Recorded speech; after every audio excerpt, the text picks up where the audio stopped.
For the beauty of the earth, this spinning ball green. Yes, Gaia, mother of everything. We walk gently across your back to come together in this place, to remember how we can live, to remember who we are, to create how we will be. Gaia, our home, the lap in which we live. Welcome us. Come, let us worship together. I invite you to rise and body your spirit for our opening hymn, 21 in the Gray Hymnal, For the Beauty of the Earth.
We kindle this flame, honoring the doorways in our souls, the windows through which we gaze at one another, the balconies where we catch glimpses of sky, the thresholds we stand on this morning, wondering, hoping, fearing, dreaming.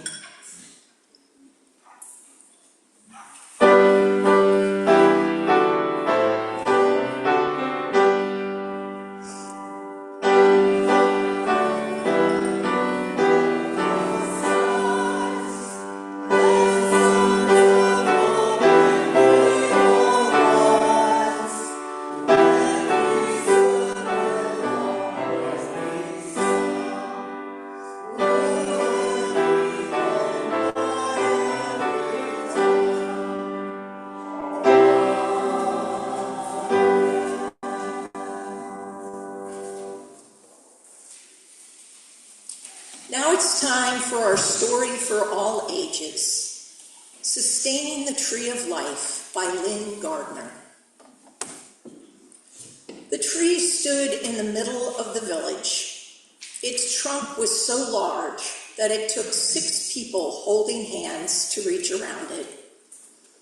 The roots were strong and wide, and its branches spread out over the village square, offering shelter from the rain or shade from the summer sun. Its fruit was juicy, sweet, and plentiful.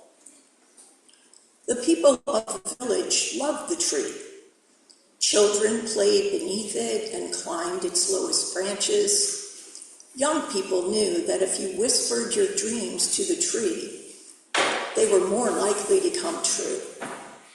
People who proclaimed their love or friendship for one another beneath its branches found their relationships to be nourishing, and elders discovered that their sweetest memories could be counted on when they were near the great tree.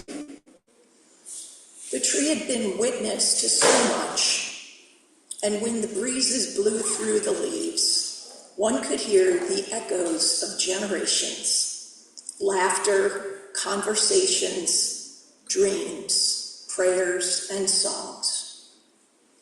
Animals loved the tree too.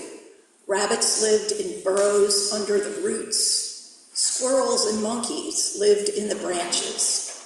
And bats and birds flew in to eat the abundant fruit. The tree seemed to buzz with life. One day, a traveling merchant arrived in the village. He rested in the shade and ate 2 pieces of delicious fruit. "This fruit is incredible," he said. "I would like to have some to sell in the next villages I visit." "Who owns this tree?" "No one owns this tree," replied a villager. "If anything, we belong to it." "Well then, if no one owns the tree, then no one will mind if I pick the fruit," said the merchant, and began to fill a basket. "I mind," said the villager, "and today I am the keeper of the tree." "What do you mean, keeper of the tree?" "We each take our turn being here with the tree. We could never own it. We are here as protectors, as sustainers." "That's ridiculous. This tree doesn't need you. You could just take what you need, take what you want. The tree will continue." But the villager couldn't be persuaded. "Sir, this tree isn't like that. We don't come here to take from it, even though we receive much. We are keepers of the tree because this is where we are nourished. This is where some of our most precious memories are, and where our people have dreamed. This is where we remember who we want to become." "Well," said the merchant, "you may think this tree is very special, but it still doesn't need you to sit with it. That's preposterous." "Ah," replied the villager, "the tree itself may not need me, but what of others who come by? Just this morning, I sat with a woman whose heart was heavy with worry. Had I not been here, she would have had to carry that weight alone. And this afternoon, a tired couple came by, and they rested with me. They said they had been looking for a place like this. And then an elder came by, and we watched the birds and branches together. And now, you are here. You were confused about what this tree is and how to be with it. Imagine if you had arrived and not found anyone here to talk with. You might have continued thinking that everything you do is all about you. Luckily for you, my friend, I'm here to let you know that when you care for the tree of life, it becomes about so much more than just you." And the merchant sat for a while in the shade, thinking about these ideas that felt new and a little challenging. As the sun went down, he picked up his bag and headed out of town, whistling a song that he hadn't thought of in years. On his way, he shared a smile with each person he met, his heart feeling light and joyful. And the people of the village, they continued to sustain the tree of life, to care for one another, and to share their gifts with grace and gratitude. May it be so for each of us. In the green shade of a lush forest, a grand and sprawling tree catches the sunlight.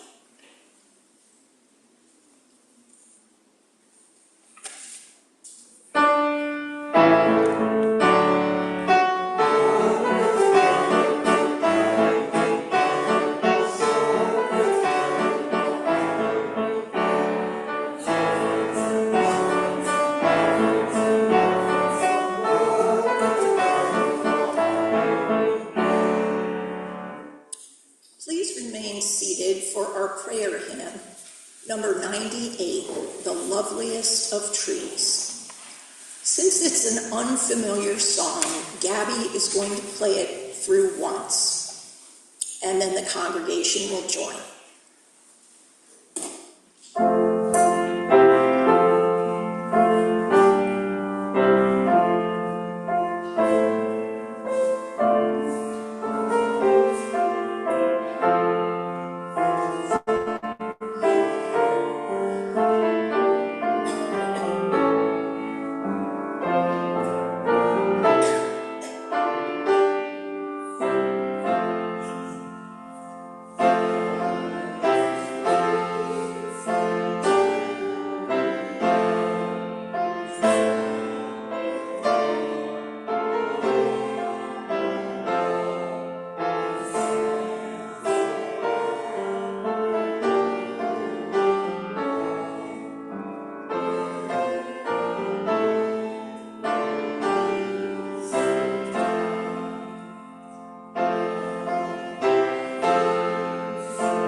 In the silence that follows the spoken prayer, you are invited to come forward and light a candle for any joys or concerns you hold in your heart this morning.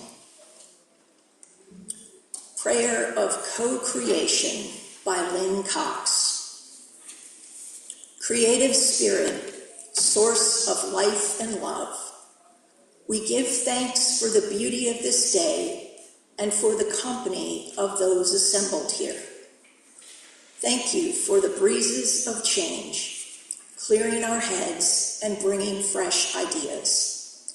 May they cleanse our minds of the oppressions and isms that divide us. Thank you for the flame of hope, the heat of righteousness, the warmth of compassion, and the fire of commitment. May they bubble the cauldrons of transformation. Thank you for oceans of love, rivers of connection, tears of relief, and pools of serenity. May healing waters flow over us and through us and among us, wearing down the sharp rocks of despair to bring joy in the morning. Thank you for the good earth beneath us, around us, and within us.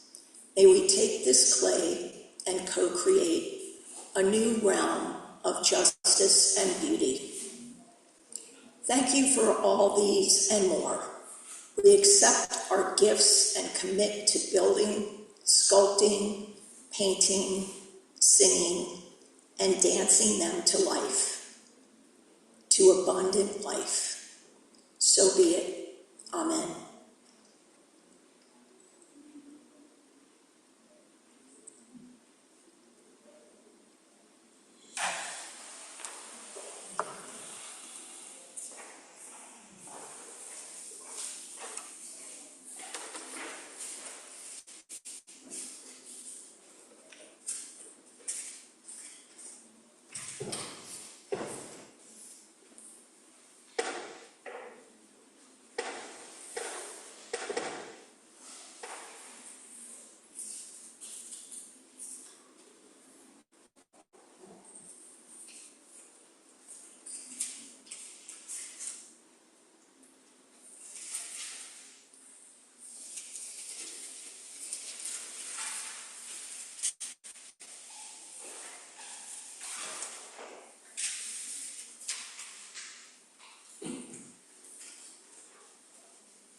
I light a candle for the joys and concerns of those beloved joining us virtually.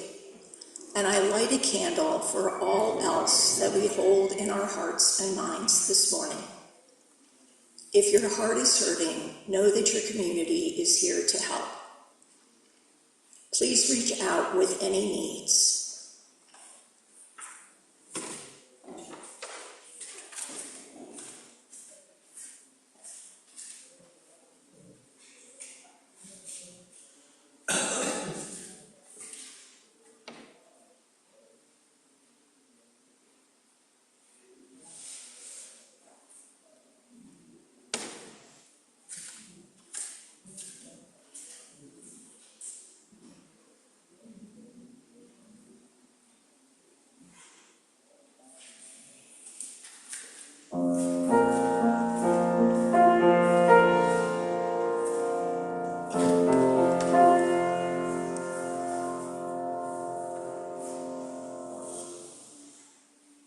Our offering will now begin with the words from You Are Generous People by Michael Hall.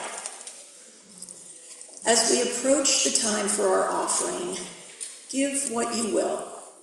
For the church that has meant so much to you, for the church that meant so much to those who came before you, and for the church that will mean so much to people you will never know.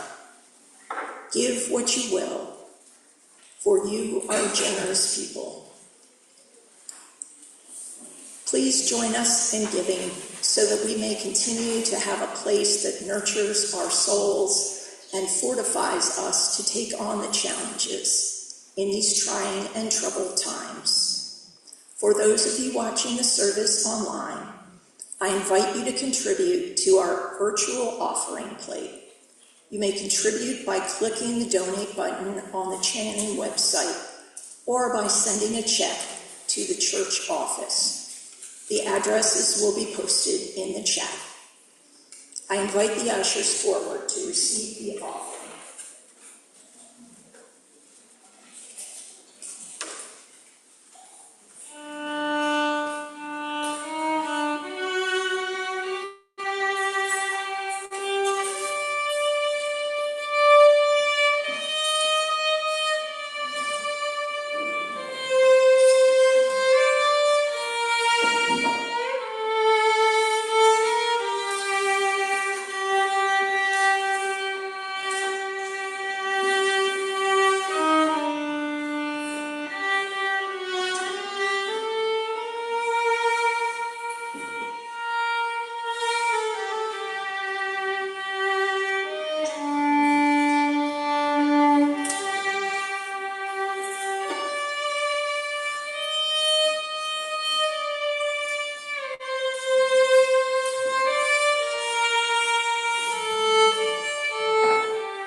For all that you give and all that you do for our church and its wider concerns, we give thanks.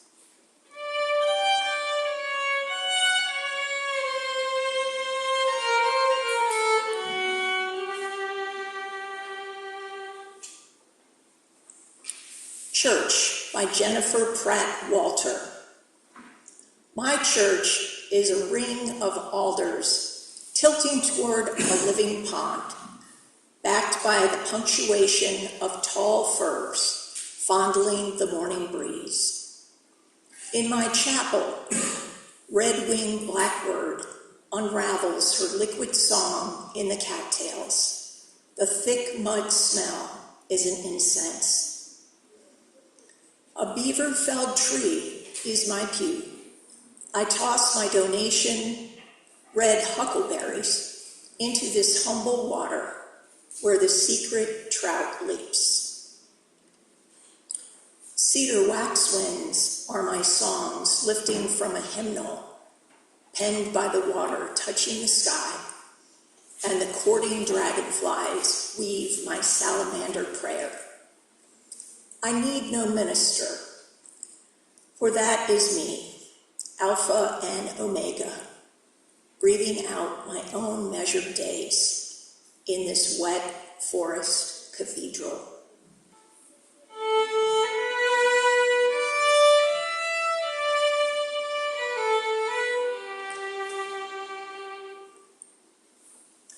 Our second reading is adapted from I Say It Touches Us by Marnie Harmony. I say that it touches us, that our blood is seawater and our tears are salt, that the seed of our bodies is scarcely different from the cells in seaweed, and that the stuff of our bones is like coral.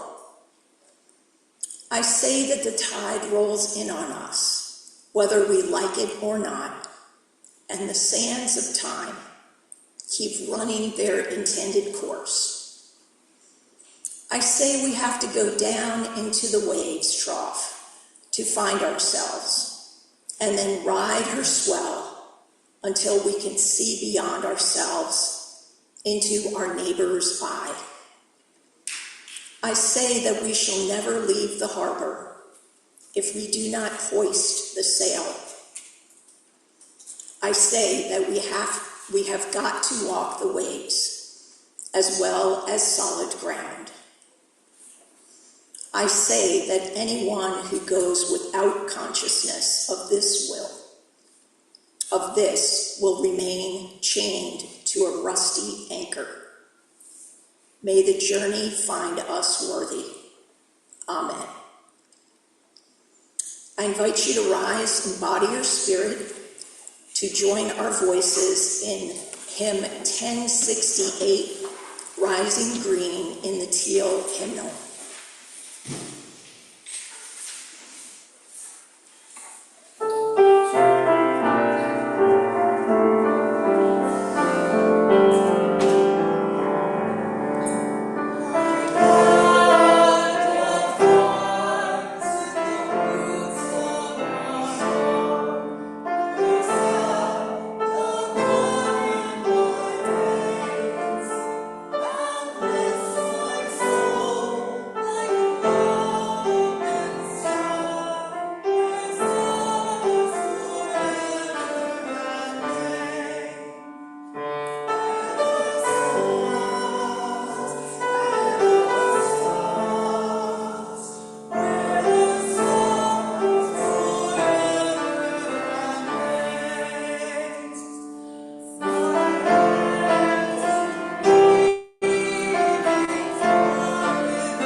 As I was thinking about doing a summer service, I thought it would be valuable to revisit Transcendentalism. When I did the first service on Transcendentalism in July of 2020, I was unfamiliar with the term. I discovered my experiences with nature and the deep effect they had on my spirituality was transcendental. My faith is largely based in human relationships and transcendentalism. Most of the services I have done reflect the significance of human relationships in my spirituality. I thought it would be important to do another service reflecting the history of transcendentalism in the UU faith and in my own. Ralph Waldo Emerson, the poet, philosopher, and Unitarian, began the Transcendentalist movement. Transcendentalism assumes the divine suffuses nature, and that reality can be understood by understanding nature. He explained his philosophy in his essay entitled Nature in 1836. In his essay, Emerson wrote, "The happiest man is he who learns from nature the lesson of worship." He conceptualizes spirit as being throughout nature and in the foundations of man. Spirit is the divine. Spirit alters, molds, and makes nature. The world proceeds from the same spirit as the body of man. Man finds himself in everything. Spirit is a unifying force, greater than ourselves.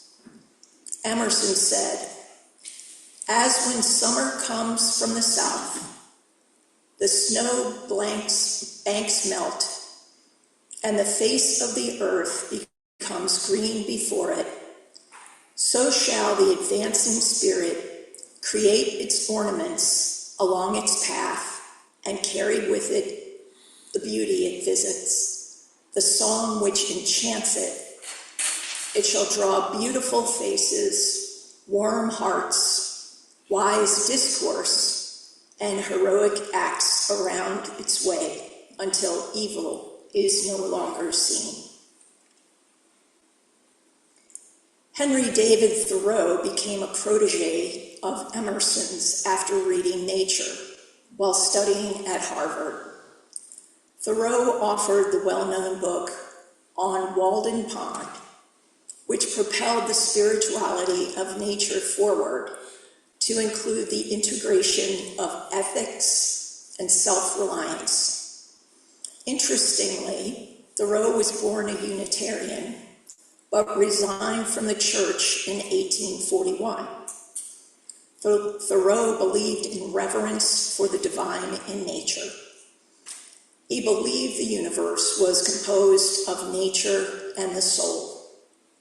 He promoted simple living in natural surroundings, using resources wisely and preserving the wilderness. Thoreau believed that theology should be practiced in the here and now. Years later, his ideas were seen by Unitarian Universalists in the seventh principle, respect for the interdependent web of which we are all a part. Thoreau was an environmentalist who believed in resisting immoral laws. Unitarian Universalists took this to mean that activism should be grounded in self-reflection. There are many naturalists who reflect transcendentalism. In 2019, I was in Colorado near Estes Park when I stopped to see a lake. I happened to read the sign and found a quote by Enos Mills, which spoke to me. I wanted to make sure I remembered it, so I took a picture of it. Enos Mills said, "Without parks and outdoor life, all that is best in civilization will be smothered. To save ourselves, to prevent our perishing, to enable us to live at our best and happiest, parks are necessary. Within national parks is room, glorious room in which to find ourselves, in which to think and hope, to dream and plan, to rest and resolve." I was interested to find out that Enos Mills came to Colorado at the age of 14 from Kansas. His passion for nature inspired him to climb mountains and hike extensively. By the time he was 16, he finished a homestead. His experience led him to vigorously pursue preservation of wilderness. Mills was instrumental in establishing Rocky Mountain National Park in 1915. When I went to Rocky Mountain National Park, I felt happier and more relaxed than I had in a long time. I noticed that almost everyone else looked happy too. People looked out for strangers and offered assistance when they noticed it might be needed. The exquisite beauty of the mountains, trees, landscape, and the lakes consumed me. I was living in the moment, not thinking or worrying about anything else. The vastness of the landscape and the skies paradoxically made me feel small, but intimately connected to myself and everything around me. I enjoyed the winters in Colorado for many years on ski trips with my family, feeling the crisp, cold air while being warmed by the brilliant sunshine. Seeing the snow falling in the mountains, blanketing the large evergreens, left me feeling calm and at peace.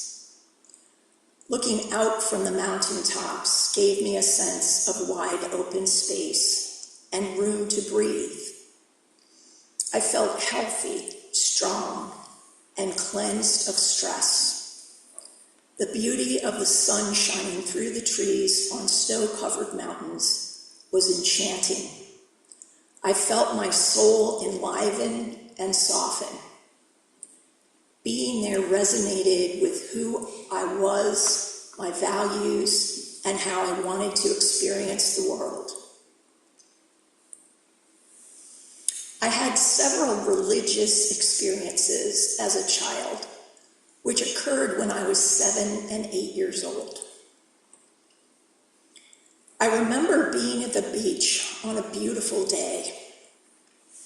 I spontaneously ran around in circles in the waves repeatedly and sang the song Zippity-Doo-Dah. I was enraptured by the sun, sky, and ocean, feeling a sense of profound joy.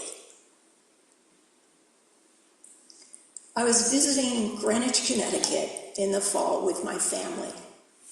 We went to a park and took a walk through the woods.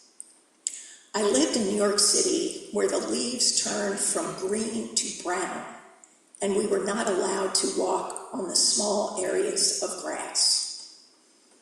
I was delighted by the fall colors and the deep green of the other trees and grass. I was feeling so much joy that I didn't want it to stop. I mentioned that I wished I could sleep out in a tent, and our friends set up a tent in their yard so I could spend the night. I saw the stars, smelled the scent of grass, breathed in clean air, and felt the crisp cold.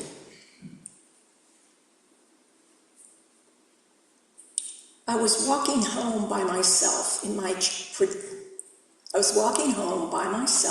my pajamas from a birthday party on a Saturday afternoon in the spring. The party was a pajama party, even though it was during the day. I had a great time at the party. The sun was shining brightly, and it was the perfect temperature. I looked into the sky and felt tremendous joy in being alive, and felt that all was right in the world. Emerson, Thoreau, and Mills articulated my own experiences so well. While in nature, I feel the unity of the divine, myself, and nature. The reverence I feel towards all living things creates a sense of value and responsibility to preserve all life and the universe that supports it. Our value, respect for the interdependent web of which we are all a part, speaks to my experience and values. May it be so. Amen. Please rise in body or spirit to join our voices in our closing hymn, 1008, in the teal hymnal, When Our Heart is in a Holy Place.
Love our earth.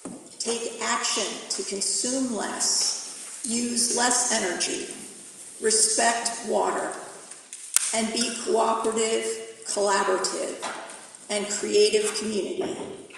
Like the moss and the mushrooms, our children's lives depend on us.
the sun.